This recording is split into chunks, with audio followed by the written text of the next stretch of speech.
Function.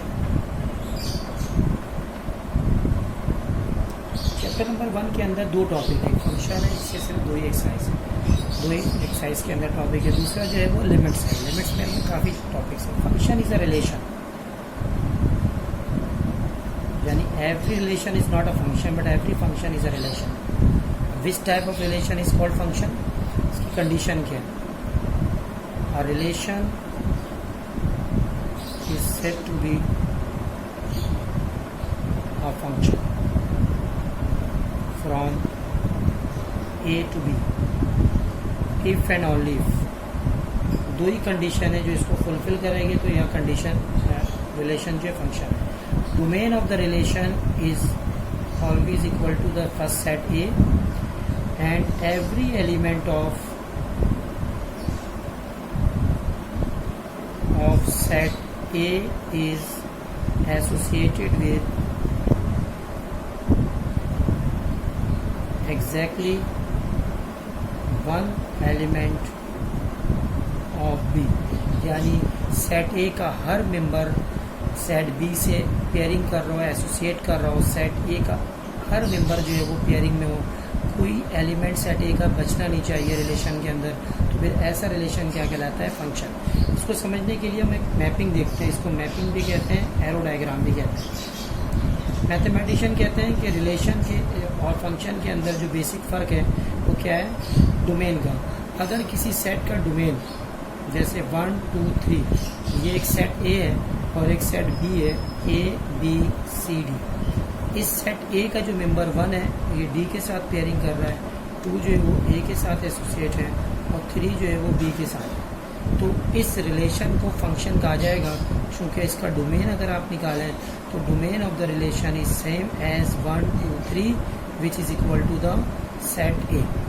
And second condition, 1 is associated with D, 2 is associated with A and 3 is associated with B।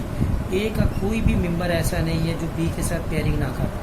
B का member बच जाए या B का एक ही member use हो, इससे कोई ताल्लुक नहीं है फंक्शन का। फंक्शन के लिए ये 2 कंडीशन है कि A सेट के हर मेंबर जो है वो पेयरिंग कर रहा है। इसीलिए मैथमेटिशियन ये भी एग्जाम्पल देते हैं, father to son is not a function. क्योंकि एक फादर के एक से ज़्यादा सन होंगे तो वो पेयरिंग करते वक्त जो डोमेन है वो रिपीट हो रहा होगा, फादर बार बार रिपीट होगा। लेकिन son to father must be a function. Son के जब पेयरिंग करेंगे फादर से तो हर सन के साथ जो एक ही फादर आएगा, अलग अलग सबका नाम आएगा और सबकी पेयरिंग फादर के साथ आ जाएगी, तो ए रिपीट नहीं होगा। लेकिन फंक्शन जब हम डिफाइन कर रहे हैं तो फादर टू सन इसलिए नहीं होगा कि फादर का नाम हर सन के साथ पेयरिंग कर रहा होगा। इसीलिए father to son is not a function but son to father must be a function. Number 2, function के मुख्तलिफ टाइप्स हैं। अगर आप सिर्फ आप इंटर पे देखेंगे तो 7 से 8 टाइप्स हैं। 1 function, onto function, into function, constant function, identity function.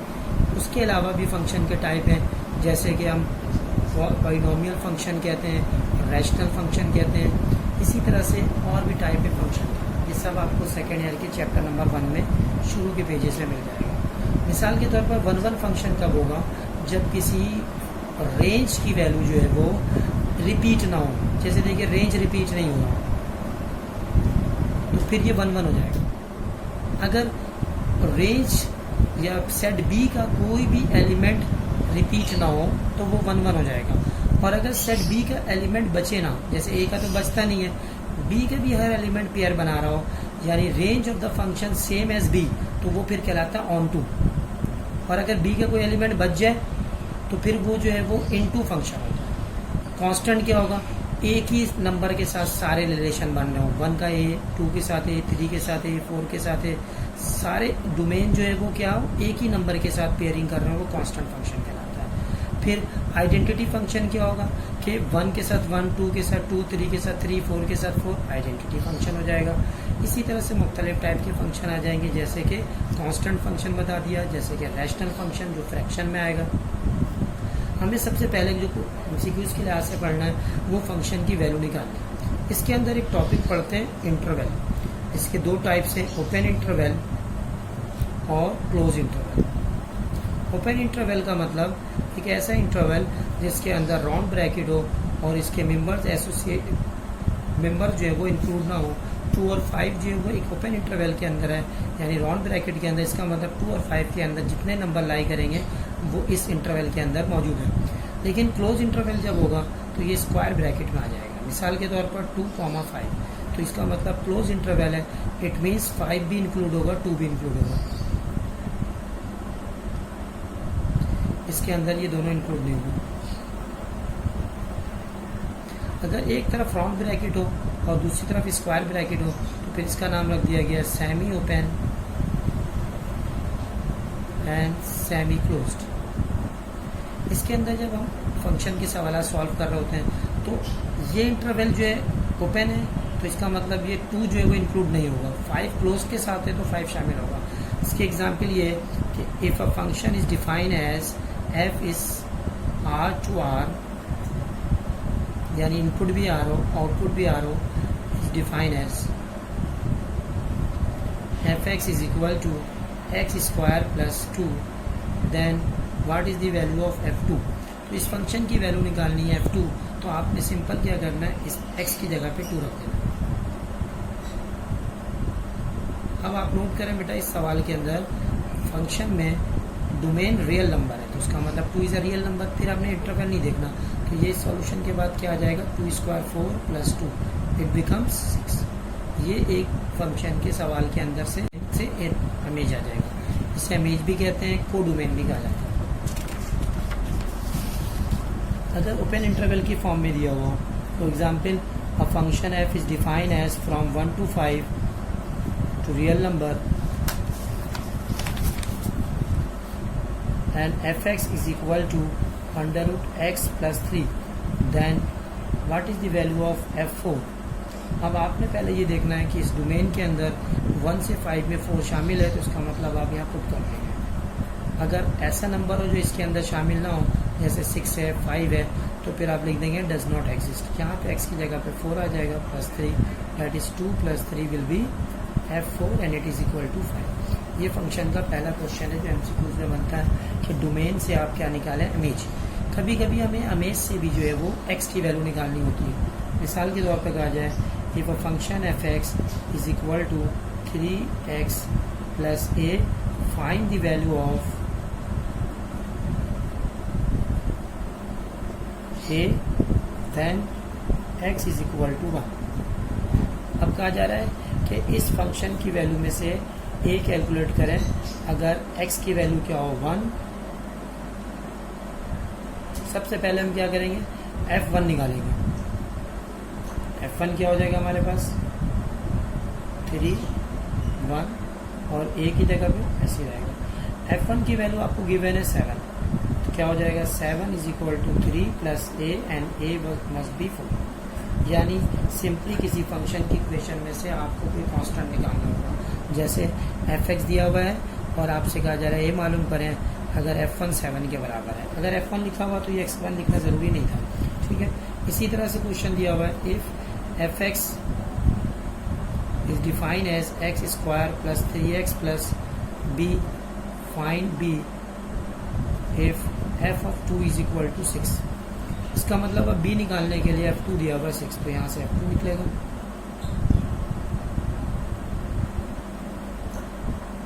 f2 की वैल्यू 6, यह आ जाएगा 4 प्लस 6 प्लस b, 6 से 6 खत्म हो जाएगा तो b विल बी -1। इस तरह से हम फंक्शन के अंदर किसी भी क्वेश्चन से क्या निकालते हैं, अननोन की वैल्यू निकालते हैं, फंक्शन की वैल्यू निकालते हैं। ये तो आपके पास हो गया पहला क्वेश्चन। दूसरा क्वेश्चन क्या होगा आपका, composite function. Function of a function is called composite function. ये कंपोजिट फंक्शन से सवाल बनता है कि अगर एक फंक्शन दिया हुआ है fx, ये चैप्टर 4 में भी आता है, और एक फंक्शन दिया हुआ है gx,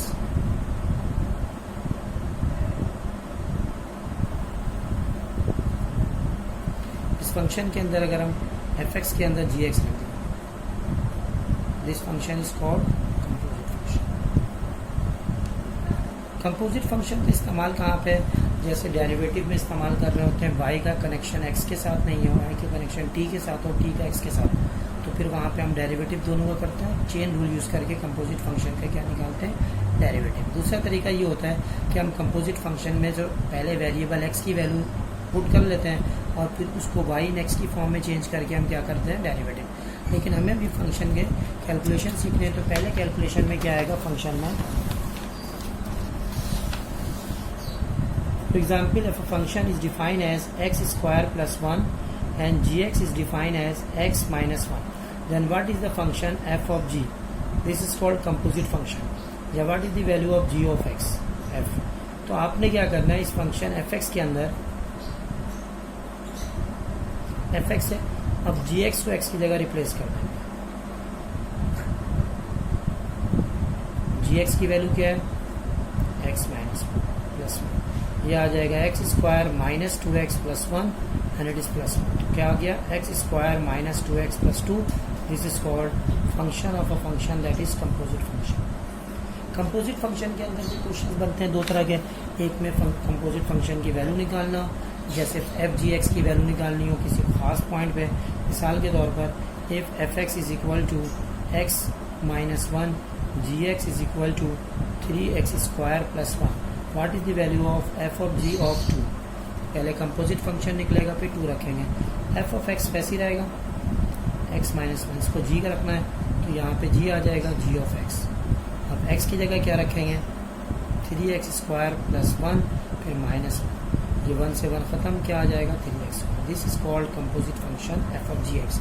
अब कहा जा रहा है 2 पे निकालना है, एफ ऑफ जी एक्स की वैल्यू 2 पे निकालना है, तो ये हो जाएगा 3 इंटू 2 स्क्वायर दैट इज 2। ठीक है, अगर इसमें जी ऑफ एक्स निकालना होता है तो क्या करते हैं, जी ऑफ एफ, इस जी फंक्शन के अंदर एक्स की जगह क्या रख देते हैं, एक्स स्क्वायर प्लस 1 माइनस 1, क्या आ गया एक्स स्क्वायर। इसके भी क्वेश्चन, प्रैक्टिस क्वेश्चन दिए हुए बेटा, आप इस तरह के सवाल सॉल्व कर लीजिएगा।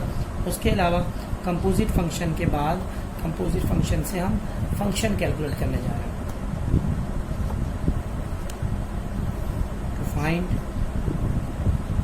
जी एक्स, मिसाल के तौर पर लिखा हुआ F of G X is equal to X square plus 1 and F X is equal to X minus 1। अब आपने क्या करना है, जी एक्स निकालना है। एफ एक्स फंक्शन के अंदर जी एक्स रख दें, एक्स की जगह जी एक्स रखा तो ये एक्स की जगह जी एक्स आ गया माइनस 1। इस एफ जी एक्स की वैल्यू ये दी हुई है, यहाँ से माइनस 1 इधर आ जाएगा, जी एक्स क्या आ जाएगा, एक्स स्क्वायर माइनस 1 प्लस 1 हो जाएगा राइट हैंड साइड पे। तो this is called ji x from composite function F G x. यानी आपको जब एफ एक्स दिया हुआ है और जी एक्स दिया हुआ है तो आप एफ एक्स से जी एक्स इस तरह से निकालेंगे, एफ ऑफ जी एक्स से जी एक्स निकालेंगे। अगर आपसे कहा जाए कि जी एक्स की जगह आप एफ एक्स निकालें, हमें क्या मालूम करना है, to find F X. F of G X दिया हुआ है X square plus 1, G X given है एक्स माइनस 1 या एक्स प्लस 1, कुछ भी लिख लें। आपने क्या करना है कि इस फंक्शन के अंदर से एफ जी एक्स निकालना हो तो आप क्या कीजिएगा, एफ जी एक्स की जगह रख दीजिएगा X plus 1 is equal to X square plus 1। फिर आप क्या कीजिएगा कि इस एक्स प्लस 1 को अपनी तरफ से लेट कर लीजिएगा कैपिटल एक्स के बराबर। ठीक है, ये एक्स हो जाएगा कैपिटल एक्स माइनस 1, सही है। ये एफ ऑफ एक्स प्लस 1 है तो ये बन गया एफ एक्स, चूँकि इसको आपने एफ एक्स लेट किया हुआ, एक्स प्लस 1 को एक्स लेट किया हुआ, एक्स लिखा इज इक्वल टू, यहाँ पे क्या आ जाएगा, एक्स की जगह पे कैपिटल एक्स माइनस 1 का स्क्वायर फिर प्लस 1, ये क्या बन गया, x square minus 2x plus 1 plus 1 that is x square minus 2x plus 2. This is called fx from composite function fgx. Verify करके दिखा दूं कि ये सही है या नहीं है। आपने क्या करना है, f ऑफ x के अंदर gx पुट कर देना है, ये x है, x की जगह पे क्या आ जाएगा, gx की वैल्यू।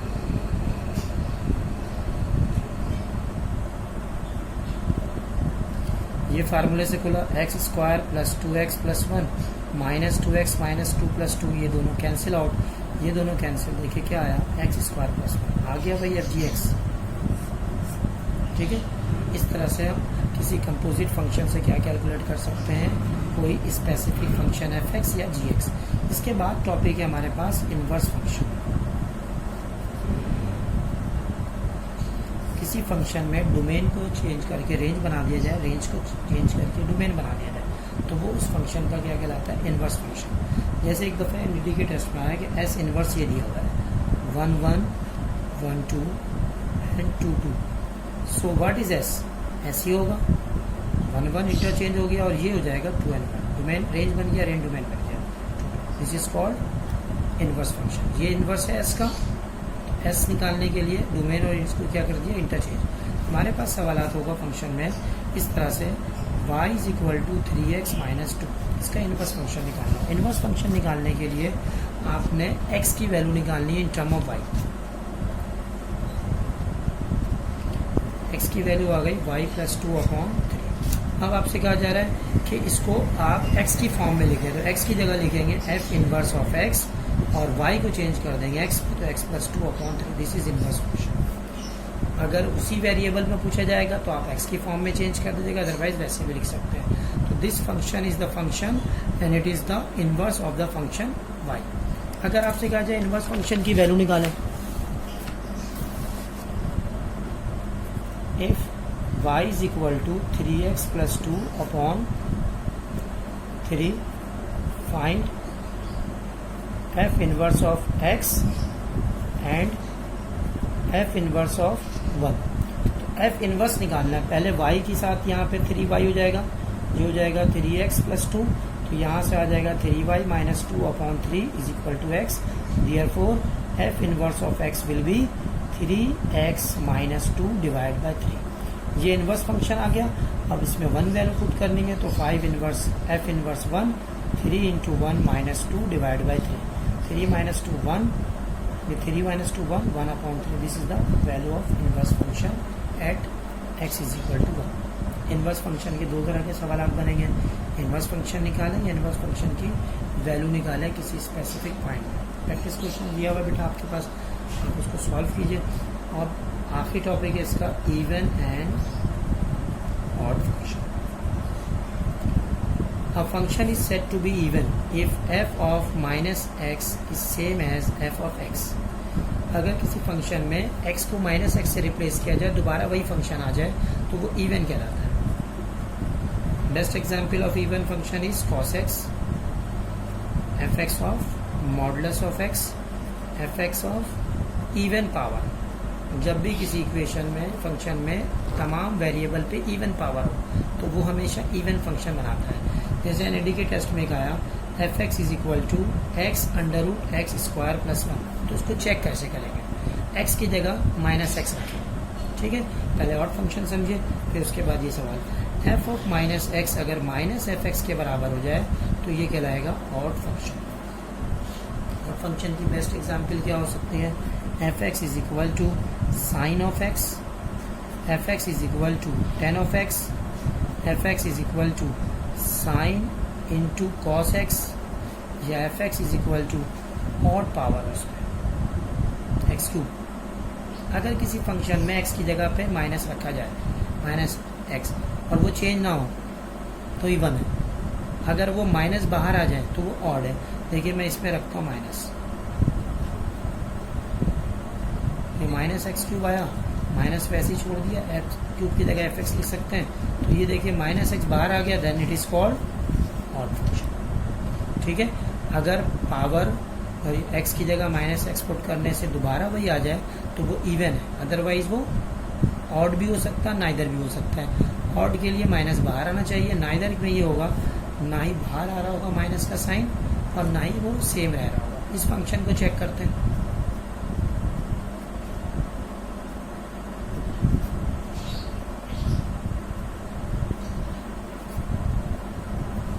इसको माइनस वैसे ही रहा, इसकी जगह पे आ गया F X, then it is an odd function. Clear है बेटा?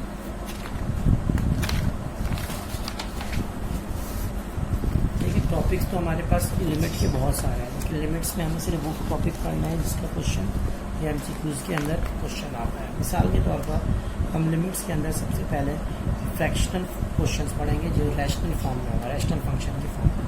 इसको हम दो हिस्सों में डिवाइड कर देते हैं। When X tends to infinity, यानी एक्स की जो वैल्यू है फंक्शन में वो इन्फिनिटी तक जा रहा हो।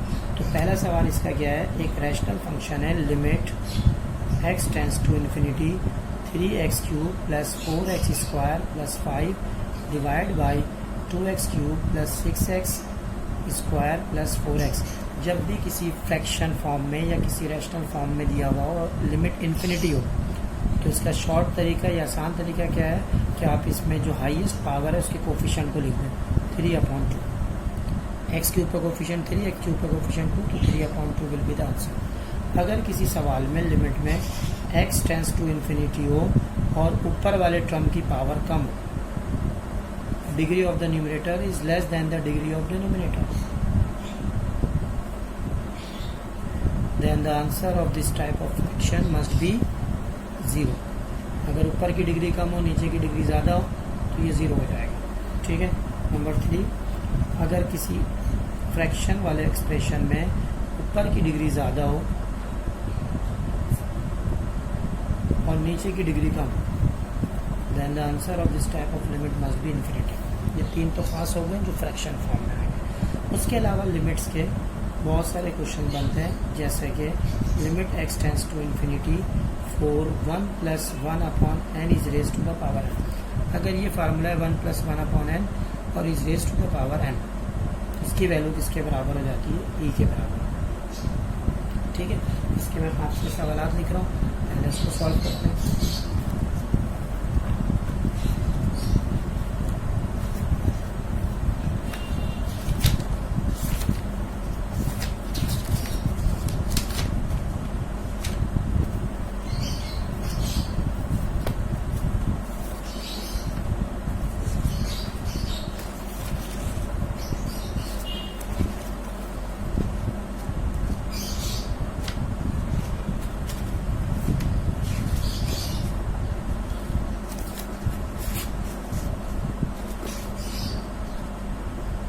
Limit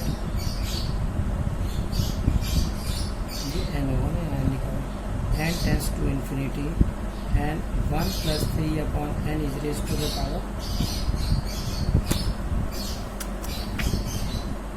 n। Limit n tends to infinity 1 + 1/n is raise to the power 6n। Limit n tends to infinity and 1 + 1/n is raised to the power -7, and limit n tends to infinity 1 + n/n is raised to the power 2। देखिए ये सारे सवाल आपके solution एक जैसा है। आपने power में जो नंबर है वो नंबर यहाँ नीचे लाना है। तो ये 3/n है, इसको हम रिवर्स कर सकते हैं, n tends to infinity 1 + 1/n/3। इसको 3/n को नीचे n/3 लिख सकते हैं। ये n है, अब इसको 3 से डिवाइड कर दिया और 3 से मल्टीप्लाई, ऊपर में पावर ना तो इसी तरीके कैंसिल हो जाएगा, दोबारा ये आ जाएगा। ये जो एक्सप्रेशन है इसकी वैल्यू बन जाएगी e और इस पर पावर क्या आ जाएगा, इट इज e की रेज़ टू पावर 3। अगर 1 + 1/n है तो ये हो जाएगा 1 + 1/n is raise to the power n और होल पावर 6। अब इसकी वैल्यू हो गई e raise to the power 6। अब यहाँ पे limit n tends to infinity, ये देखिए 1 + 1/n है, इसके ऊपर n आ जाएगा और होल पावर क्या आ जाएगा -7। So e raise to the power -7। अगर ये इस तरह से लिखा हुआ एक्सप्रेशन तो इसको डिवाइड करके अलग अलग कर लेंगे। 1 + 1/n आया, लिमिट लगा हुआ n टेंड्स टू इन्फिनिटी, तो इस पे e हो गया, e के ऊपर क्या आ गया, ठीक है बेटा। ये वाला क्वेश्चन सबसे ज़्यादा इंपॉर्टेंट होता है एमसीक्यूज़ के लिए इस टॉपिक में जिसमें इन्फिनिटी आता है। अच्छा, अगर कोई भी ऐसा सवाल दिया जाए जिसमें इन्फिनिटी नहीं हो, ठीक है, मिसाल के तौर पर x टेंड्स टू a। अब a जो है वो 0 भी हो सकता है, a जो है वो यहाँ पे कोई कांस्टेंट भी हो सकता है, x 1 2 3 4 5। तो इसमें जो रैशनल वाले सवाल आते हैं वो इस तरह से, limit x tends to 2 x square minus 4 upon x minus 2। जब भी फ्रैक्शन के अंदर आप लिमिट की वैल्यू रखें और ये 0 हो जाए डिनोमिनेटर, तो आप इसको सॉल्व करेंगे। लिमिट x टेंस टू 2, ये फार्मूला बन गया a square minus b square, और ये बन गया a माइनस 2, और ये बन जाएगा x minus 2, x tends to 2 और x minus 2 and x plus 2 divide by x minus 2। Cancellation, limit लगा दें 2 प्लस 2 इज 4। अगर किसी सवाल के अंदर कांस्टेंट रखने से 0 नहीं हो रहा, कांस्टेंट रख रहे हैं 1 तो 0 नहीं हो रहा, आप इसमें डायरेक्ट लिमिट लगाएं। इसी तरह से अगर किसी सवाल के अंदर आपको मिडिल टर्म ब्रेक करना पड़े,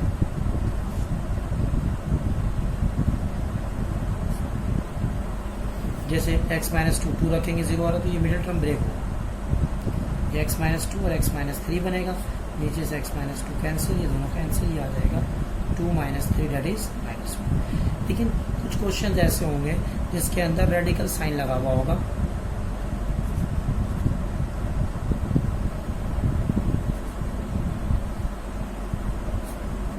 अब इन सवालों के लिए x टेंस टू 0 रख रहे हैं तो ये अनडिफाइन हो जा रहा है, तो इसको रैशनलाइज करेंगे कंजुगेट से, मल्टीप्लाई हो जाएगा,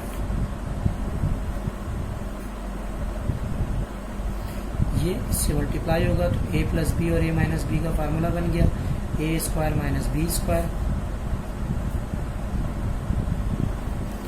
ये ऊपर से स्क्वायर रूट खत्म हो जाएगा, 4 प्लस एक्स आएगा माइनस 4, नीचे x, under root 4 plus x plus 2, इससे खत्म, फिर x से x खत्म हो जाएगा। अब यहाँ पे लिमिट लगाएंगे, अब मैं अगर x की जगह 0 रखूँगा तो ये 0 नहीं होगा, ये आ जाएगा 1। इस तरह के भी क्वेश्चंस होते हैं जिसमें 0 लिखा हुआ होता है, रेडिकल साइन से रैशनलाइज किया जाता है, जैसे हम रैशनलाइज करते थे कंजुगेट से मल्टीप्लाई डिवाइड करते हैं। इसमें कुछ क्वेश्चंस हैं ट्रिग्नोमेट्री के शामिल हो जाते हैं। ट्रिग्नोमेट्री वाले सवालात का पहला टॉपिक है x tends to 0 and sine x upon x it is same is equal to 1 where x is in radian. इसके अंदर ये होता है बेटा कि अगर साइन x के नीचे x आ जाए और x टेंस टू 0 तो ये 1 हो जाएगा। इसके सवालात इस तरह से होंगे, साइन 5x अपॉन x, आपने 5 से डिवाइड करना, 5 से मल्टीप्लाई,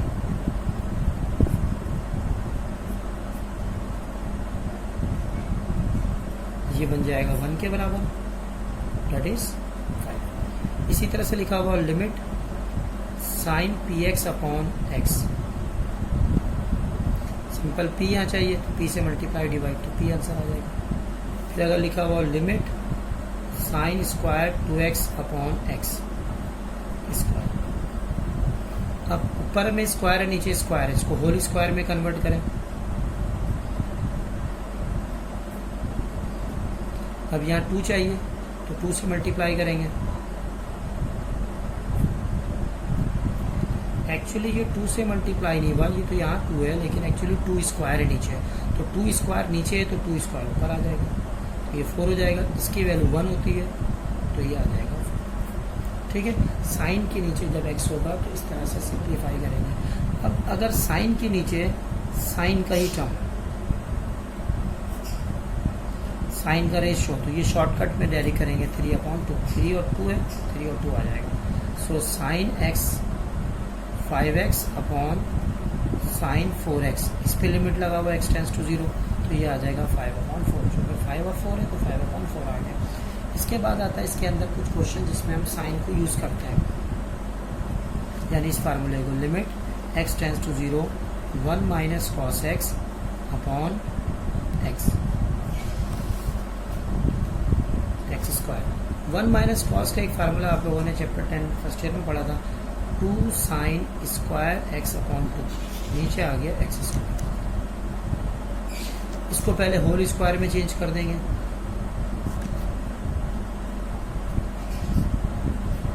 देखिए ये अपॉन में 2 है तो 2 नीचे आ जाएगा और 2 ऊपर आ जाएगा, तो ये 2 एन x अपॉन 2 बन गया, और ये 2 का स्क्वायर बनेगा, बाहर निकलेगा तो ये आ जाएगा 2/2 का स्क्वायर, ये आ गया लिमिट।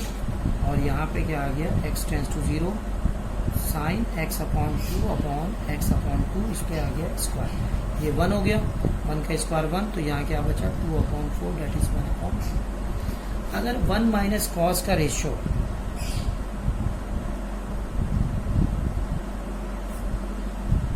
तो ये शॉर्ट ट्रिक में याद रखिएगा, 3 का स्क्वायर और 2 का स्क्वायर, ये आ जाएगा। क्लियर है बेटा? ये साइन वाले सवाल भी हो गए, कॉस वाले सवाल भी हो गए, और अलजेब्रिक फ्रैक्शन वाले भी सवाल हो गए। ठीक है, 4-5 रैंडम क्वेश्चंस करते हैं।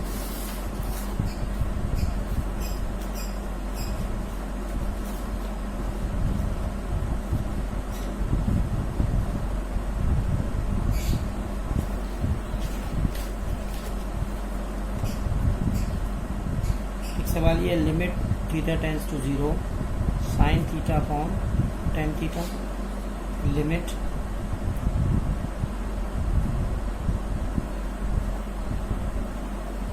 Theta tends to 0 1 minus cos theta upon sine theta, ये भी आया हुआ सवाल है।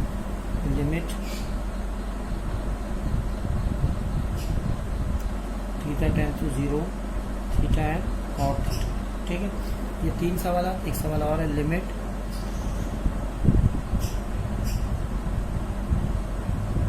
x tends to 0 1 minus cos x upon sine x। ये सारे सवाल MCQ के लिहाज से इम्पोर्टेंट होते हैं। इसके अंदर क्वेश्चन में साइन के नीचे 10 लिखा हुआ है, तो पहले 10 को चेंज कर लेंगे, sign theta upon cos theta, ये बन जाएगा लिमिट थीटा टेंस टू 0, ये आ जाएगा साइन थीटा और cos theta upon sine theta. Sine से साइन कैंसिल, क्या बच गया कॉस 0 क्या हो जाता है। ठीक है, अगर इसको सॉल्व करना होगा तो इसको हाफ एंगल फार्मूले में चेंज किया, 2 sine square theta by 2। Sine theta को हम लिख सकते हैं 2 sine theta by 2 cos theta by 2, याद है ना। साइन डबल एंगल के फार्मूले से ब्रेक किया, साइन 2 थीटा होता है 2 साइन थीटा कॉस थीटा, यहाँ 1 थीटा है तो हाफ में ब्रेक हो जाएगा, 2 से 2 खत्म, साइन हाफ से साइन हाफ का 1 खत्म हो जाएगा, तो ये क्या बच जाएगा tan हाफ एंगल। अब tan 0 आ जाएगा, tan 0 किसके बराबर होता है 0। यहाँ पे थीटा के साथ क्या लिखा हुआ है कॉट को लिख सकते हैं कॉस अपॉन साइन। ये थीटा जो है वो इसको रिवर्स में नीचे लिख सकते हैं। अब लिमिट लगाएंगे, limit cos theta divide by limit sign theta upon theta. अब लिमिट लग देता है 0, कॉस 0 आ गया, और यहाँ पे जो लिमिट लगेगा theta tends to 0 sine theta upon theta, ये बन जाएगा 1। तो इसका आंसर क्या आ गया कॉस 0 1। इसको कैसे चेंज करेंगे, ये बनेगा 2 साइन स्क्वायर, जो ऊपर में थीटा लिखा हुआ था यहाँ एक्स लिखा हुआ था, वही सवाल हो गया 2 साइन स्क्वायर एक्स अपॉन 2, नीचे क्या आ गया 2 sign x upon 2 and cos x upon 2। इससे खत्म, इससे स्क्वायर खत्म, क्या आ जाएगा tan x upon 2 and it is equal to tan 0 is equal to 0। Limit के अंदर एक क्वेश्चन दिया जाता है एक्सपोनेंशियल फॉर्म। ठीक है, तो कुछ फार्मूला है बेसिक जो याद रखना है आपने। x tends to 0 ln 1 plus X upon X is equal to 1। अगर लिखा हुआ हो limit x tends to 0 1 plus X की power 1 upon X, then it is e, ln हो जाएगा e बन जाएगा, ये पावर में आ गया। अच्छा, इस तरह के ना फार्मूला है जो आपने याद करना है। इसके अलावा लिमिट के सवाल इस तरह से जब दिया जाए, limit a tens power x minus 1 upon x, तो ये बन जाता है ln a, तो यहाँ a होगा वो यहाँ आ जाएगा। इसी लिहाज से तो ये फार्मूला बना है, limit x tends to 0 e की power x minus 1 upon x. देखिए a है तो ln a बना, e होगा तो ln e बनेगा, और ln e 1 होता है, इसीलिए ये फार्मूले में क्या आता है। तो इसका शॉर्ट ट्रिक याद रखिएगा कि limit x tends to 0 3x minus 1 upon x है, तो ये बन जाएगा ln 3। अगर दो लिमिट है यहाँ पे, न्यूमरेटर में 3x माइनस 1 है और डिनोमिनेटर में 2x माइनस 1 है, फ्रैक्शन दिया हुआ है 3x और नीचे 2x, तो फिर ये बन जाएगा ln 3 अपॉन ln 2। मिसाल के तौर पर अगर सवाल में लिखा हुआ limit x tends to 0 e की power 3x minus 1 upon x, तो यहाँ e के साथ 3x है तो 3 से मल्टीप्लाई करेंगे और डिवाइड, तो ये आ जाएगा 3 limit x tends to 0 e की पावर 3x माइनस 1 और ये 3x, ये 1 बन गया, तो आंसर क्या आ गया 3। इसके क्वेश्चन इस तरह से बना हुआ है, limit x tends to 0, 5e की पावर x माइनस e की power minus x minus 4 upon x। ये नंबर 5 और यहाँ नंबर 4 है। अगर ऐसा नंबर हो कि 5 और यहाँ 4 हो तो ये बन जाएगा 6। इसीलिए इसके सवालात बुक में भी अलग है और पेपर में भी अलग अलग आया हुआ है। 6ex माइनस e की power minus x minus 5 upon x। ये क्या बन जाएगा, ये 6 और यहाँ 5 है तो ये बन जाएगा 7। मतलब सॉल्व कीजिएगा तो कम से कम 3 से 4 स्टेप बन जाएगा। क्लियर है बेटा। ये सारे सवालात जो है वो लिमिट्स के हैं जो कवर हो गए आपके सिलेबस के लिहाज से, जो MCQs के लिहाज में होगा। इसके बाद जो है हमें चैप्टर नंबर 4 और 5 पढ़ना है, डेरिवेटिव्स और एप्लीकेशन ऑफ डेरिवेटिव्स। क्लियर है बेटा।